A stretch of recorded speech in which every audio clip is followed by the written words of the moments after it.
நிர்மலா சீதாராமன் சில பொறுப்புகள் கொடுக்கப்பட்டிருக்கு. தமிழ்நாடு தேர்தலை கவனிக்க சொல்லி அவருக்கு வந்து மோடி முதலே சொல்லிட்டாரு. அவர் வந்து நிர்மலா சீதாராமன் பாராளுமன்றத்தில் ஆக்ரோஷமாக திமுக எம்பிகளை எதிர்கொள்றதுலேருந்தே அவர் தெரிஞ்சு போச்சு நிர்மலா சீதாராமன் தேவைப்படுது அப்படின்னு.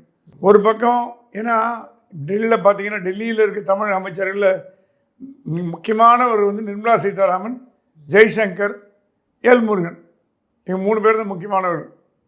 எல் முருகன் மட்டும் தமிழ்நாட்டில் ஒரே அமைச்சர் யாரும் கிடையாது. ஜெய்சங்கர் அரசியல் வரமாட்டார், முதலே சொல்லிட்டார் அவர். ஆனால் எனக்கு அரசியல் சம்மந்தம் கிடையாது, மந்திரியாக இருப்பேன், அரசியலுக்கு வரமாட்டேன்ட்டார். ஸோ இப்போ இருக்கிறத பார்த்தீங்கன்னா இப்போ நிர்மலா சீதாராமன், எல் முருகன் தான். எல் முருகனோட நிர்மலா சீதாராமன் ஒரு ஃபினான்ஸ் மினிஸ்டருக்கு பெரிய போர்ட்ஃபோலியோவில் இருக்காங்க. அவங்களால எதையும் சாதிக்க முடியும். தமிழ்நாட்டில் வந்து உட்காந்தாங்கன்னா அவங்க ஆள், அம்பு, படை, பலம் எல்லாம் அவங்களுக்கு இருக்குது. என்ஃபோர்ஸ்மெண்ட்டு, இன்கம் டேக்ஸ் எல்லாம் கையில் இருக்குது.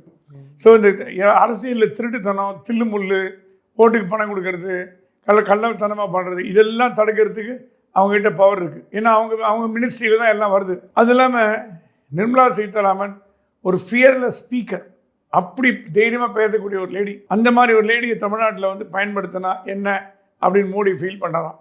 அமித்ஷா அவர்கிட்ட பேசியிருக்காங்க. நிர்மலா சொன்னால் எனக்கு ஒன்றும் இல்லை, தமிழ்நாட்டில் வந்து டிஎம்கே போனோன்னா அவங்களும் ஆன்டி டிஎம்கே.